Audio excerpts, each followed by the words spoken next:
ዮሐንስ ወንጌል ምዕራፍ 1 ቁጥር 19 ላይ ጸሐፍት ፈሪሳውያን የሚጠብቋቸው ሶስት ሰዎች ነበሩ።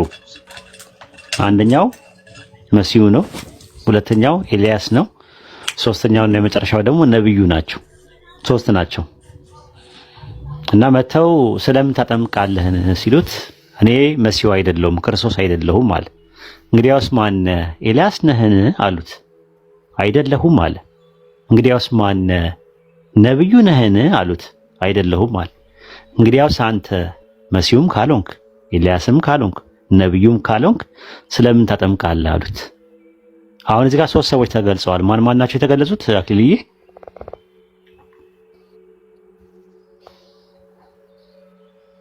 ማን ማን ናቸው የተገለጹት? አክሊል ያው ያነበብካቸው ማን ማን ናቸው የተገለጹት? ማን ማን ብሎ ነው የገለጻቸው? መሲሁ ኤልያስ እንደዚህ ነው ሶስት ናቸው ወይም ብለው ነው የጠየቁት። ስለዚህ ሶስት የተለያዩ ነው። አሁን በመጽሐፍቶቻቸው ሶስቱንም ፈትሻቸው። አንደኛ የመጀመሪያ መሲሁ የተባለው መዝሙረ ዳዊት 2:2 ላይ ታገኘዋለህ። ስለ መሲሁ ይናገራል መምጣት። ሁለተኛ ደግሞ ኤልያስ ይመጣል የሚለው ትንቢተ ሚልክያስ ምዕራፍ 4 ቁጥር 5 ላይ ታገኘዋለህ። አሁን ነብዩ ማን ነው ጥያቄው? ነብዩ ዘዳግም 18:18 ላይ ያለው ነው። ስኮላሮች ምንድነው የሚሉት? አይሁዶች የሚጠብቁት የነበሩት ሶስት ሰዎች ነበሩ። ኤልያስን፣ መሲሁንና ከመሲሁ በተለየ መልኩ ዘዳግም 18:18 ላይ የተቀመጠው አንድ ነብይ አለ ይመጣል ተብሎ የሚጠበቅ። ዘዳግም 18:18 ላይ ከወንድሞቻቸው መካከል እንዳንተ ያለ ነብይ ያስነሳለሁ ይላል። የእስራኤል ወንድሞች እነማን ናቸው? አክሊልዬ አረቦች ልትለይ ነው አይደል? ማስረጃም ያስፈልጋል ደሊል። ዘዳግም ምዕራፍ 4 ቁጥር 2 ላይ ምዕራፍ 2 ቁጥር 4 ላይ እስቲ ያውጣው። ዘዳግም ምዕራፍ 2 ቁጥር 4 ላይ 2:4 ዘዳግም 2:4 ሕዝቡም እነዚህ ትእዛዞች ስጣቸው፣ እሴር በሚኖሩ ወንድሞቻችሁ በኤሳው ዘሮች ግዛት አልፋችሁ ትሄዳላችሁ፣ እነርሱን ይፈሯችኋል። ወንድሞቻችሁ ይላል። ብዙ ቦታ ላይ አለ። ኤሳው እና ያዕቆብ ወንድማማቾች ናቸው። ቢሆንም ከፍ ያለ ጥንቃቄ አድርጉ ይላል። ስለዚህ ኤዶማውያን እና እስራኤላውያን ወንድማማቾች ናቸው። እስራኤል የሚለው የያዕቆብ የቁልምጫ ስም ነው። ኤዶም የሚለው ደግሞ የኤሳው የቁልምጫ ስም ነው። ወንድማማቾች ናቸው። አንደኞቹ አረቦች ናቸው፣ እነዚህኞቹ ደግሞ እስራኤላውያን ናቸው። እና ከወንድሞቻቸው መካከል እንዳንተ ያለ ነብይ አስነሳላቸዋለሁ ሲል ወንድሞቻቸው የተባሉት እንትሮች ናቸው ማለት ነው። ዘዳግም 18:18 ብዙ ምክንያት አለው እንደዚህ አይነት። አንደኛ ዮሐንስ ወንጌል 1:19 ላይ ከመሲሁ ወይም ከክርስቶስ ግራማቲካሊና ሊንጉስቲካሊ ተለይቶ ነው የተቀመጠው። አይሁዶችም ይጠብቁ ነበረ ከመሲሁ በተለየ መልኩ ማለት ነው የሚጠብቁት ነበርና እዛ ላይ ነው ብዙ ስኮላሮች ሲናገሩ። አይ ቲንክ ቨርስ ባይ ቨርስ ኮሜንተሪ አለ የስተዲ ላይት የለኝም። ስተዲ ላይት ብለህ እንትን በለው ጎግል ላይ አለ። እዛ ላይ ዘዳግም 18:18 እና ዮሐንስ ወንጌል 1:19 ላይ ማብራሪያው ላይ ሁሉም ስኮላሮች ምንድነው የሚሉት? አይሁዶች ይጠብቁ ነበረ። አንድ ታላቅ ነብይ ከመሲሁ በተለየ መልኩ የሚጠብቁት ነበረ። በኋላ ላይ ነው እነሱ እንትን ካለ በኋላ ረሱል ሰለላሁ ዐለይሂ ወሰለም ከመጡ በኋላ ሐሳባቸውን የቀየሩት። ይሄ ነው ራሱ ማለት ነውና እኛ ወደ ፈርዖን መልእክተኛ እንደላክን ወደ እናንተ መልእክተኛ ልከናል አለ። እንደ ሙሴ ያለ ነብይ ያስነሳላችኋል የሚለው የቁርአኑ አንቀጽ እንደዛ ነው የሚለው ማለት ነው። ሱረቱ ሙዘሚል በሚል አንድ እንትን አለ እዛ ላይ ይናገራል። አይ ቲንክ የቁርአኑ አንቀጽ በቃል ያላስታውሰው እና እንደዛ ነው። ከዛ አንፃር ነው አንተ እዚህ ላይ የምትለን ነገር ካለ የሆነ ነገር በለን። ዘዳግም 18:18 ያለው እላለሁ በደንብ ነው የምለው። ያው እንግዲህ እኔ መጽሐፉ ሰው ነኝ። እንግዲህ አንተ ደግሞ ያው የቁርአን መጽሐፉን ያው የመጽሐፉ ሰው ነህ ማለት ነው፣ ታውቀዋለህ በደንብ። እኔ ደግሞ በመጠኑ ይሄን ነገር ሳየው ምን ይላል? ከላይ ጀምሬ ላንብበው ከ13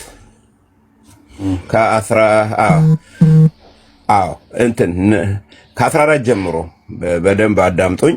ምድራቸውን የምታስለቅቃቸው አሕዛብ መተተኞች ወይም ሟርተኞችን ያዳምጣሉ። አንተ ግን ይህንን እንዳታደርግ አምላክ እግዚአብሔር አልፈቀደልህም።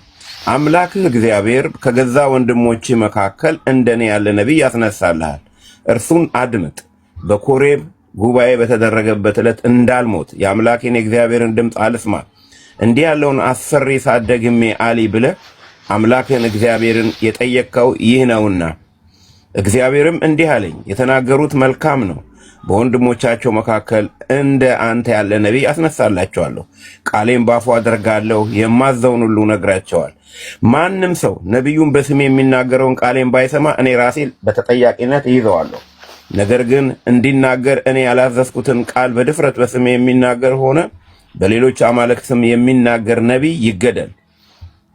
አንተ በልብህ እግዚአብሔር ያልተናገረውን መልእክት እንዴት ማወቅ እንችላለን ብትል፣ ነቢዩ በእግዚአብሔር ስም በተናገረው ካልተፈጸመ ወይም እውነት ሆኖ ካልተገኘ መልእክቱ ከእግዚአብሔር የተናገረው አይደለም። ያ ነቢይ በድፍረት ተናግሮታልና እርሱን አትፍራው ወይም አታክብረው ለማለት ይመስለኛል። አትፍራው መፍራት አለብን ማለት አይደለም እውነተኛ ቢሆን። አሁን ይሄንን መጽሐፍ ስናይ ሙሴ እግዚአብሔርን ስለበደለ መደበኛ ትርጉም ነው። አሮጌውን ላድርገው አሮጌውን ላድርገው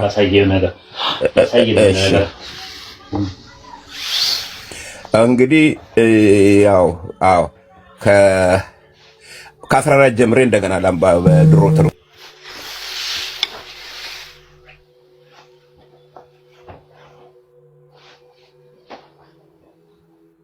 ስልክ ገብቶበት ነው።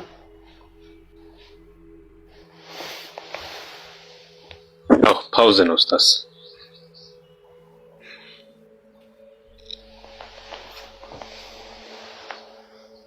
ስልክ ገብቶበት ነው ወይ ወጣ ምናልባት የከታች ያላችሁ ሰዎች ኡስታዝ ያወራ ማለት ነው። ኮል አስገባችሁ ወጥቷል። እሺ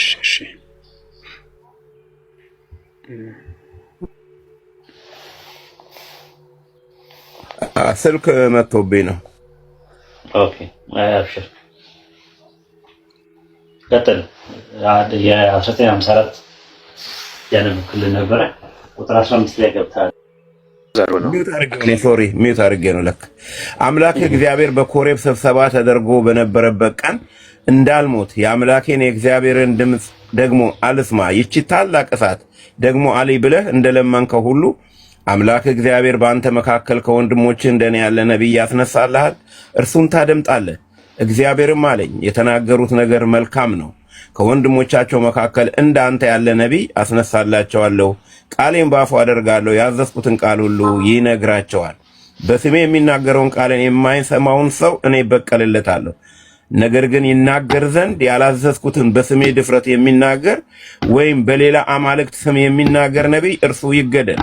ልብህ እግዚአብሔር ያልተናገረውን ቃል እናውቅ ዘንድ እንዴት ይቻለናል ብትል፣ ነቢዩ በእግዚአብሔር ስም በተናገረ ጊዜ የተናገረው ነገር ባይሆን ባይመጣ ያ ነገር ከእግዚአብሔር ያልተናገረው ነው። ነቢዩ በድፍረት ተናግሮታል፣ እርሱን አትፍራው ይላል። አሁን ይሄንን መጽሐፍ ክፍል ስናነብ የጠየቁት ምንድነው? ለምንድነው የጠየቁት? ሙሴ እግዚአብሔርን ስለበደለ ተናገር ሲል ድንጋዩን ስለመታው በሕዝቤ ፊት አላከበርከኝም አልቀደስከኝምና ወደ ተስፋ ምድር አትገባም ብሎታል። እንደውም በዚሁ በዘዳግም ላይ ምዕራፍ 3:4 ላይ እግዚአብሔር በእናንተ ምክንያት ተቆጣኝ፣ እንደውም ከእንግዲህ ወዲያ እንዲህ አይነት ጥያቄ እንዳትጠይቀኝ ብሎታል። እና ይሄን ጥያቄ ያጠየቁት ከምድረ በዳ ከግብፅ የወጡት ሰዎች ናቸው። ምክንያቱም የተናገሩት ነገር መልካም ነው። አልጨረስኩም። አልጨረስኩም ግን እንትንም ስለማውቀው ነው ፖይንቱን። የዛሬ 5 ዓመት ሜሴንጀር ላይ አውርተንበት በዚህ ጉዳይ ላይ እያሱ ነው ብለኛል እና እያሱ ነው ልትለኝ እንደሆነ መጀመሪያ ልንገራቸው። ተመልከቱ ያጀማ እያሱ ነው ሊል ነው። አሁን ሌሎቹ ኢየሱስ ነው ይላሉ፣ እሱ አሁን እያሱ ነው ሊል ነው። እንበል ቀጥላው። ኦኬ ምንድነው በደንብ ማየት ያለብን እንግዲህ አንተ መጽሐፉን ታነበዋለህ። እኔ አሁን ሌሎቹ 600 ሰዎች እርግጠኛ ነኝ ባይብልን ሁሉም የሚያነቡ አይመስለኝም። እና እሺ ቀጥላው። የጠየቁት ሰዎች እነማን ናቸው? እነዚህ ሰዎች ናቸው። ለምንድን ነው? እግዚአብሔር በሚያስፈራ ክብር ስለተገለጠ አሁን ሙሴ ሚዲዬተራቸው ነበረ ይሄንን እሳት እንዳናይ። ስለዚህ ብለው ሲጠይቁ የጠየቁት ነገር መልካም ነው። እኔ አሁን ለምሳሌ ዛሬ እኔ ጠይቄ ከ2000 ዓመት በኋላ መልስ ቢሰጠኝ ምንድነው ጥቅሙ ነው? ለራሳቸው ነው የጠየቁት። እኔ የሚያነጋግረን ሚዲዬተር እንፈልጋለን። ምክንያቱም ዘዳግም መጀመሪያ ላይ ሲነግራቸው በቃ በእናንተ ምክንያት እግዚአብሔር ተቆጥቶኛል ወደዛ ተስፋ ምድር እንደማይገባ ሲነግራቸው ነው። አሁን እኛ በቃ የነ ሰዓት ማየት አንፈልግም እንዴ? እነሱ እኮ አሁን ሞተዋል። እነሱ ወደዚህ እነ ሙሴ ያለ ነብይ የተባለው ኢያሱ ነው እያልክ ነው ያለው? አዎ ኢያሱ ሚዲዬተር ኢያሱ እነሱ ናቸው የጠየቁት።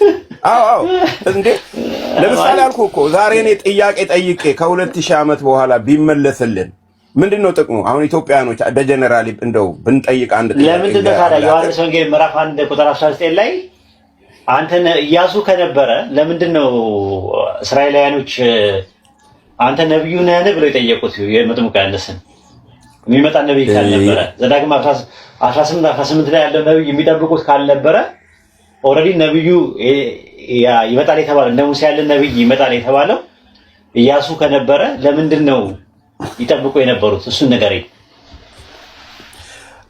እሱን በሌላ ቦታ የተጻፈውንም አስተውለት ነው እንትን እንደዚህ ልክላችኋለሁ ብሎ በሚኪያስ ላይ ነው ምናምን የተጻፈ አለ። ያንንም አርገው ነው አንድ ላይ ጀነራል የጠየቁት። እሱ እስቲ በመረጃ አርግልኝ እንዲያገራልኝ። አይ እሱን አሁን እስክፈልግ ጊዜ እንዳይወስድ እቺን ብቻ እንያት እስቲ። በአንተ መካከል ቆይ እግዚአብሔር ከአንተ መካከል ማለት ቆይ ለምሳሌ በደንብ አስተውሉ። ጥያቄ ጠየቁት ለራሳቸው ነው እኮ እኔ ከአንተ መካከል የሚለው ካለ ከእስራኤል ውስጥ ነው የሚሆነው። ስለዚህ ምንድነው መሰለህ ጥያቄው አልቋል። እኔ ከአረቦቹም ነብይ ይመጣል ብዬ አላምንም። እሱ ከአንተ መካከል የሚለው ጥቅስ ካለ በቃ እንስማማ፣ ከአንተ ጋር እስማማለሁ ራሱ። አሁን ጥያቄ የሚነሳው ከአንተ መካከል የሚለው ጭማሪ ነው ወይስ አይደለም የሚለውን እንመርምር። እናንተ ከአንተ መካከል የምትለዋ ነገር አሞንግስ ዩ ከአንተ መካከል በቃ እንደዛ ነው የምናየው። ሙሴ ጫነበት ክብር ተላለፈበት ይላል። ዘሴም ሙሴ ሪፕሬዘንት አረገው። አክሊሉ እቺ ነገር አትሳታታ።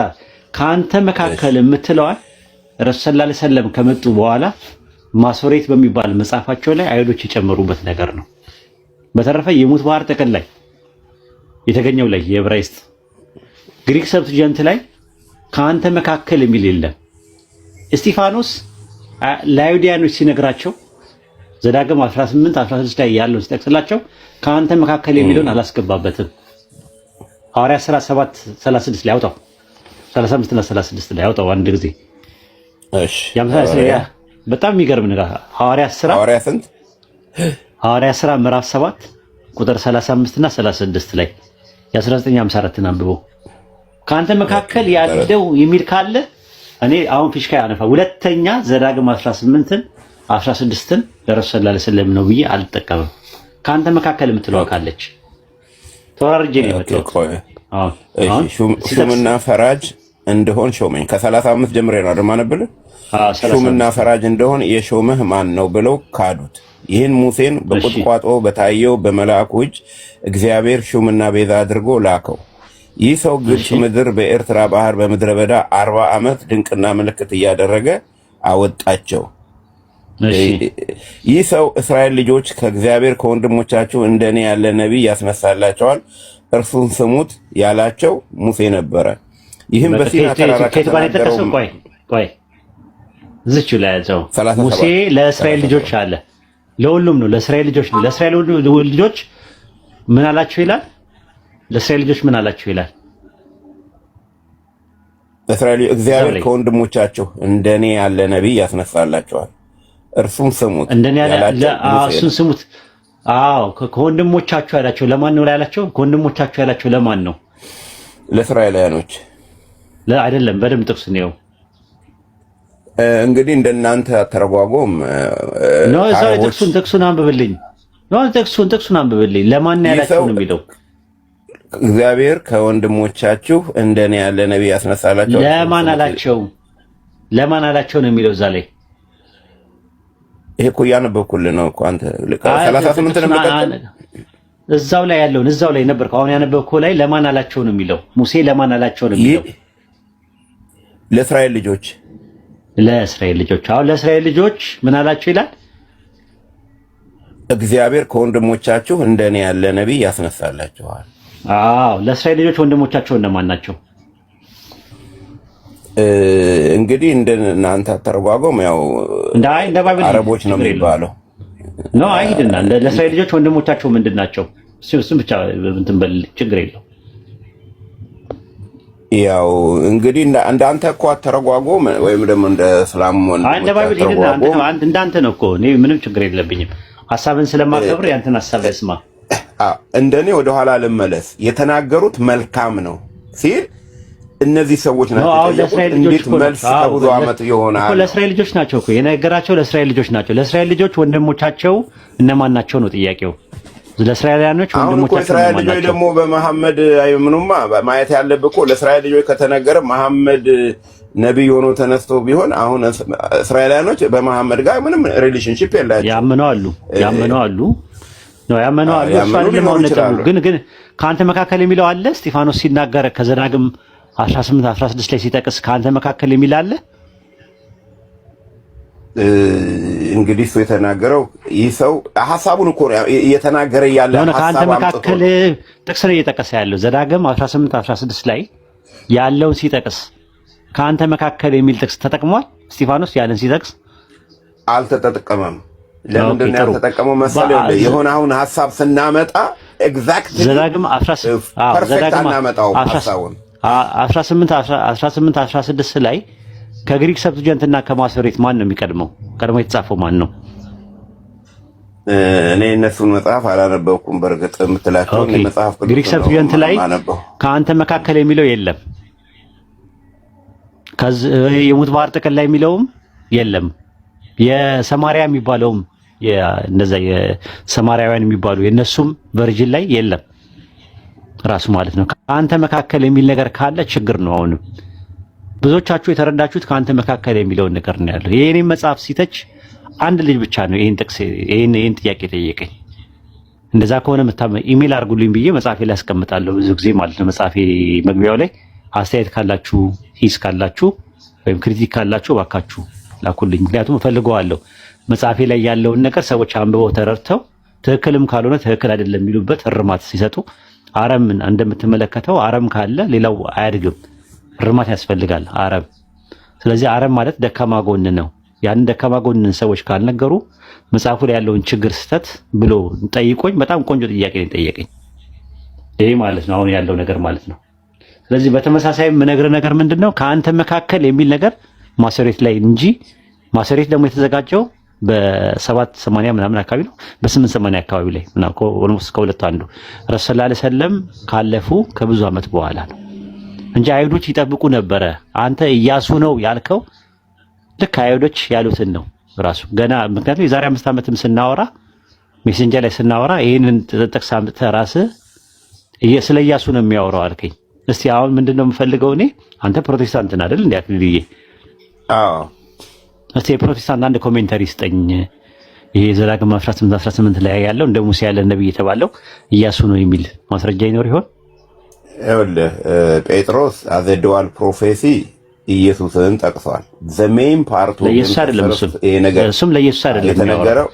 ይኸውልህ ቆይ አዳምጠኝ፣ እኔን ደግሞ አዳምጠኝ። ይኸውልህ አምላክህ እግዚአብሔር በኮሬብ ስብሰባ ተደርጎ በነበረ ጊዜ ማለት ምንድነው እግዚአብሔር በሰዓት ተገልጦ የተናገረ ጊዜ ያንን ነው የሚያስታውሰው። እንዳልሞት አየፈሩ ማለት ነው። ማን ነው ጠያቂው? እዛ የነበሩት ከግብጽ የወጣው የአምላኬን የእግዚአብሔርን ድምፅ ደግሞ አልስማ፣ ይቺ ታላቅ እሳት ደግሞ አሊ ብለህ እንደለመንከው ሁሉ ማን ነው የለመነው? በዛ ወቅት የነበሩ ሰዎች አምላክህ እግዚአብሔር አላቸው ደግሞ ሙሴ በአንተ መካከል ከወንድሞቼ እንደኔ ያለ ነብይ ያስነሳላል፣ እርሱንም ታደምጣለህ። አሁን ሙሴ ይሄ ለምንድን ነው ያለው? አታያትም ወደዛች አትግባ ስለተባለ ሚዲየተሩ ሰው ስለሌለ ፈሩ። ይሄን እሳት እኛ መቋቋም አንችልም።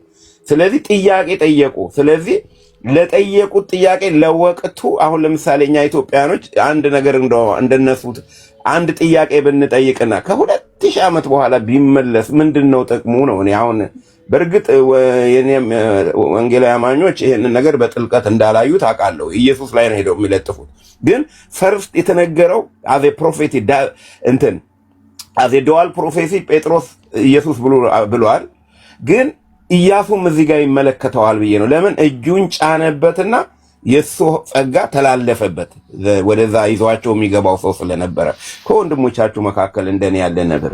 እሺ ደግሞ ሌላው የምታየው ምንድነው? ይገደል።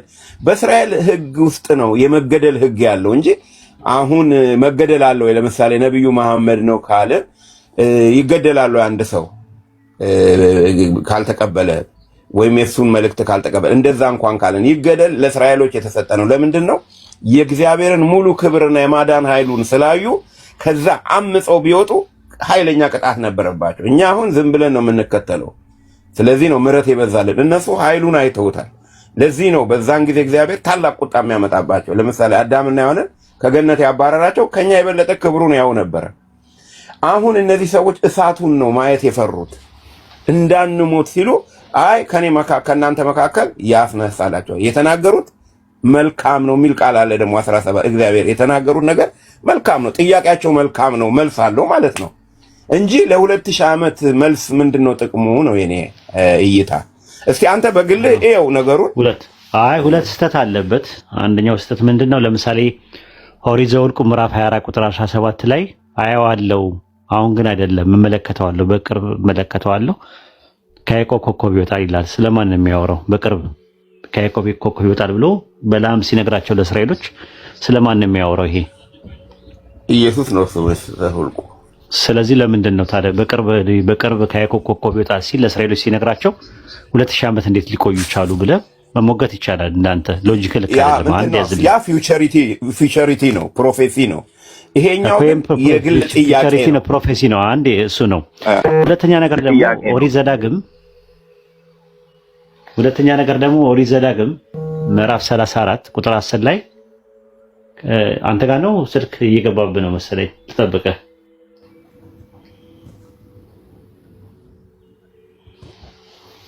እጠብቅሃለሁ።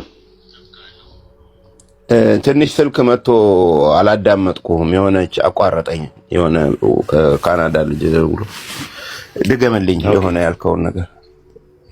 አዎ የመጀመሪያው ያልኩ ምንድን ነው እዛው ላይ ነው መሆን ያለበት ለእናንተ ስለሚላቸው እዛው ጋር ነው ለእስራኤሎች እንጂ 2000 ዓመት ድረስ መቆየትም አይጠበቅበትም እያልክ ነበረ። ሁለተኛው ነገር ደግሞ እኔ ደግሞ ዘኍልቍ ምዕራፍ 24 ቁጥር 17 ላይ አወጣሁና ምንድን ነው ያደረኩ? አየዋለሁ፣ በቅርብ አይደለም እመለከተዋለሁ፣ ከያዕቆብ ኮከብ ይወጣል የተባለው የተነገረው ለእስራኤል ነው። ማን ነው? ለመሲሁ ነው አልክ። መሲሁ ግን ይቆያል። አይተው ከሆነ ወጣ። እሺ ኡስታዝ ወጥቷል። እሺ እንጠብቀው።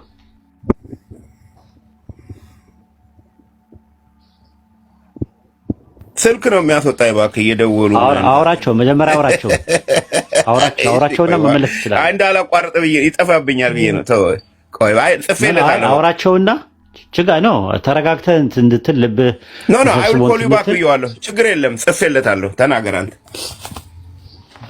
አዎ ዘኍልቍ ምዕራፍ 24 ቁጥር 17 ላይ በቅርብ ከያዕቆብ የሚወጣ ኮከብ እንዳለ ተነግሯቸው ነበረ።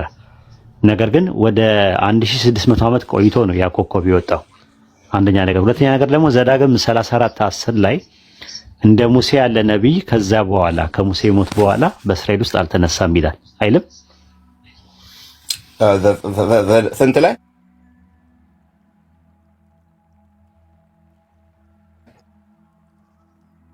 ስለዚህ ከእስራኤል ኢያሱ ከሆነ ኢያሱ ከሙሴ በኋላ የተነሳ ነው።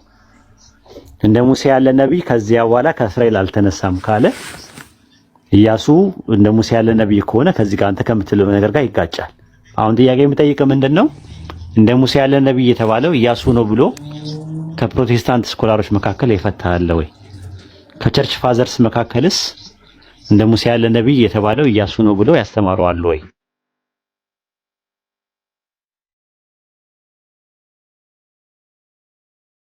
ጥልቀትን ለማየት ጣጣራለሁ በተቻለ መጠንና ያው እንዲሁ ለብ ስታነበው እንትን አይልም። አሁን የኢያሱ ምንድነው መሰለ ከእግዚአብሔር ጋር እንደ ጓደኛ አልተነጋገረም፣ ግን የተአምራት አገልግሎት ነው ያለው። አንድም ሕግ አላመጣም። ሙሴን ያደነቀው ምንድነው? ሙሴ አፍ ለአፍ ከእግዚአብሔር ጋር ይነጋገር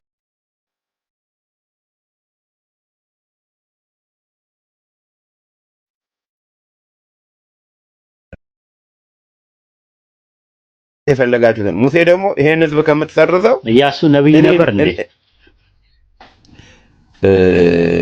ኢያሱና ካሌብ ነብይ ነበሩ እንደ መጽሐፍ እስቲ ጥቅስ ይኖር ይሆን? እግዚአብሔር መንፈስ ስላረፈበት እስማ ሽማግሌዎች ላይም እኮ የእግዚአብሔር መንፈስ አርፎ ነበረ።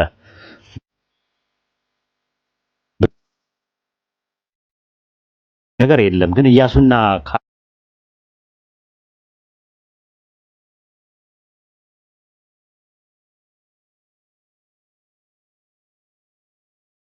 ካሌብ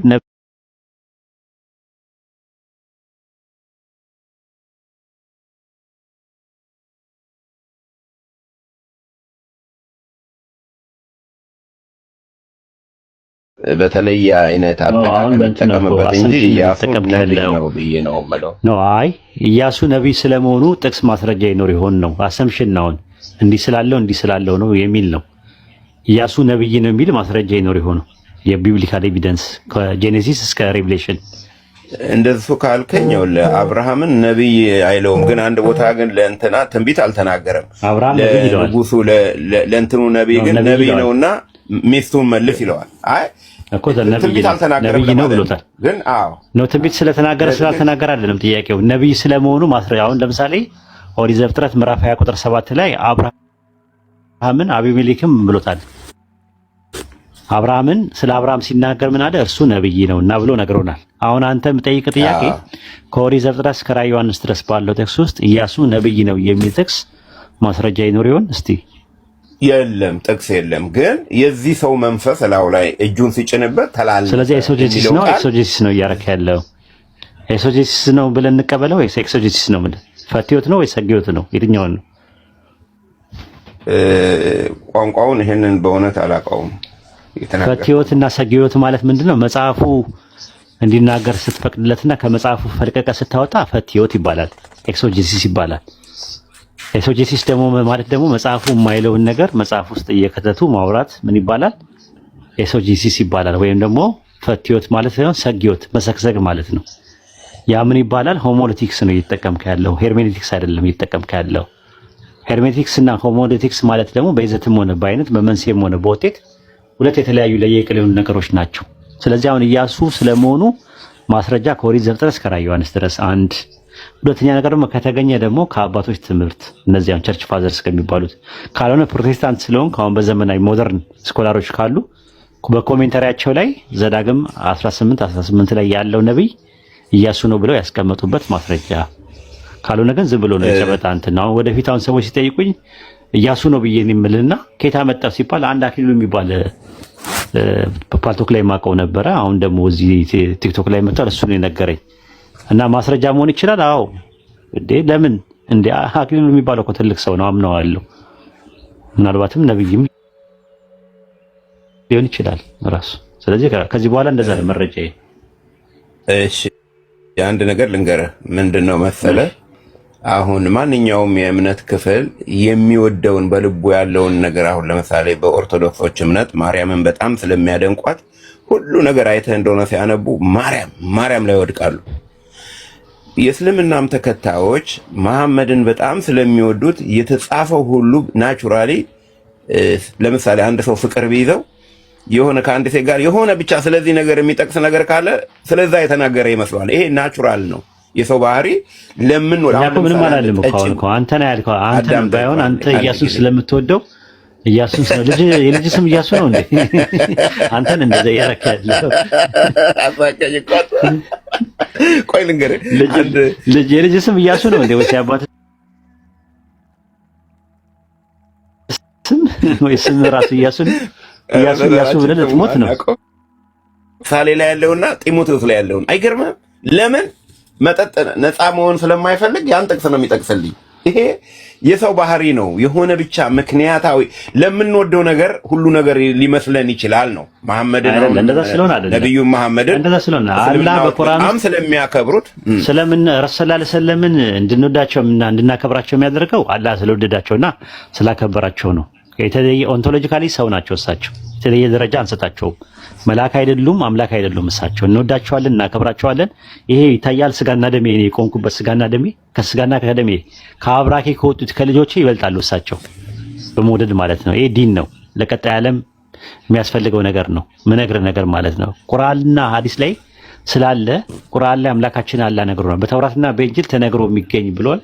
ይሄንን ደግሞ እስኪ የገዛ ስኮላሮቻችሁ ዘዳግም 18 ላይ ያለው ነብይ ከመሲሁ በተለየ መልኩ አይሁዶች ይጠብቁ ነበር ብለው ተንትነውናል፣ ነግረውናል። ዮሐንስ ወንጌል 1:19 ላይም ስንመለከተው እንደዛ ነው። እኛ ጥያቄያችን አሁን መጽሐፋችሁ ከእናንተ ነው፣ ማን ነው ጥያቄው? አሁን አንተ ኢያሱ ነው አልክ። እኔ ኢየሱስ እንዳልሆነ ማስረጃ መስጠት እችላለሁ። አይ ኢየሱስ ስለ ኢየሱስ አይደለም የሚያወራው አልክ። ስለማን ነው የሚያወራው ስንል ስለሚያወራው ስለ ኢያሱ ነው አልክ። አንተ ነህ እንደውም ኢያሱ የሚባለውን በጣም ናቹራሊ ሰው የሚወደውን ነገር ለሚወደው ነገር ያደርጋል የሚባለው ያንተ ነው፣ የኛ ነፍስያ አይደለም። ለምን? እሳቸው አረብ ናቸው፣ እኛ ኢትዮጵያውያን ነን። ልንወዳቸው እንድንዋደድ ያደረገን ነገር ምንድነው? አንድ ነገር ነው፣ ላኢላሃ ኢለላህ የሚለው ነገር ነው ትልቁ ነገር። እንደዛ ያደረገን በዓለም አቀፍ ደረጃ ማለት ነው። አሁን የሚነሳው ጥያቄ ምንድነው? ኢያሱን አንተ ስለምትወደው ናቹራሊ ለአንተ ነው የሚሰራው። ያብዬን ወደምዬ የሚባለው ይሄ ነው።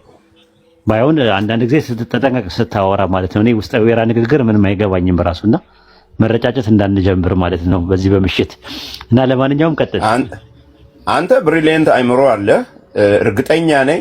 በግልህ ይሄን ርእየው ነው የምልህ። ያው ምንም ጫና አልፈጥርብህም። በግልህ ይሄው አንተ መጽሐፍ ቅዱስንም ታነባለህ ከሌሎቹ እርግጠኛ ነኝ። አሁን ከ600 ሰው መጽሐፍ ቅዱስ የሚያነበው ምናልባት 20 ሰው ቢገኝ ምናልባት ብዬ ነው የምጠረጥረው። ትጸልይልኛለህ አንተ እንትን ስለሆንክ አንተ አይምሮ በጣም ንቁ ነው። ግሪኩንም ታነባለህ። አይ ነው እስቲ ይሄን እኔ በምለው በግልህ ይኸውና ምንም ችግር የለም እኮ ይሄ ቢሆንም ከምንም አይደለም።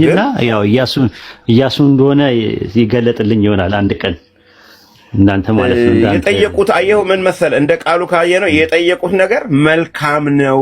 ማን የጠየቀው ነው እኔ አባባሌ። አሁን እኔ ዛሬ ጠይቄ እኔ ከሞት ኮዲያ መልስ ምንድነው ጥቅሙ ነው የኔ እኮ እንትኑ ምንድነው ለነዛ ሰዎች የተሰጠ መልስ ካልሆነ ዋት ኢዝ ዘ ዩዝ ነው ምን ያደርግላቸዋል? አየኸው የሩቁ ጊዜ ዱዋል ፕሮፌሲ አድርጎ ጴጥሮስ ስለ ኢየሱስ ነው አለ። ግን ኢያሱን የሚያመለክት ጅማሬው አንዳንድ ዱዋል ፕሮፌሲ አለ፣ ሁለት ጊዜ የሚነገር ለሁለት ጊዜ የሚጠቀም አሁንም በሚቀጥለውም ጊዜ ተደግሞ የሚፈጸም እንደዛ አድርጎ ግን ዘ ቤዚክ ፈርስት እንትኑ ኢያሱ ነው የነሱ ሚዲየተር ነው። እሳቱን እኮ አንኔ ነው ያሉት። አየኸው እሳት ከእንግዲህ ወደ እሳት አለ ወይ ነው አየኸው ማየት ያለብን። እግዚአብሔር ሲመጣ እንደዛ በሚያስፈራ ሰዓት አሁን ይገለጣል። መጸለይ ነው የሚጠበቅብህ። አሁን እሱን ተወው። አሁን በቃ ማሳመን አልቻልክም። አንዳንድ ጊዜ ከአቅም በላይ ሲሆንብህ ወደ ጸሎት ነው የምትሄደው፣ ከአቅም በላይ ማለት ነው። ፓስተርዬ ልጸልይልኝ ይሻላል ኢያሱ ስለመሆኑ እንዲገባኝ ማለት ነው እንጂ አንተ እርግጠኛ ነኝ በግል ረጋ ብለህ ብታየው ምናልባት እኔ ያልኩት ነገር መቼ አንተ ረጋ ብለህ በሩጫ እኮ ነው የምትሄደው። እኔ ተረጋግቼ ነው እያየሁት የነበረው። አንተ በሩጫ ሄድክ አልቻልክም። ስለዚህ ያለው አማራጭ ምንድነው? እንደዚህ አይነት ነገሮችን ጸሎት ነው የሚፈታው ራሱ ማለት ነው። እና ጸሎት ስለሆነ አንቺ በጓዳ ተቀምጠ ትንሽ ደቆስ ስታረገኝ ሊገባኝ ይችላል። እንደዛ ነው ይበቃል። እኔ ጥያቄ ነበራት እሷን ላስተናግድን አሉታ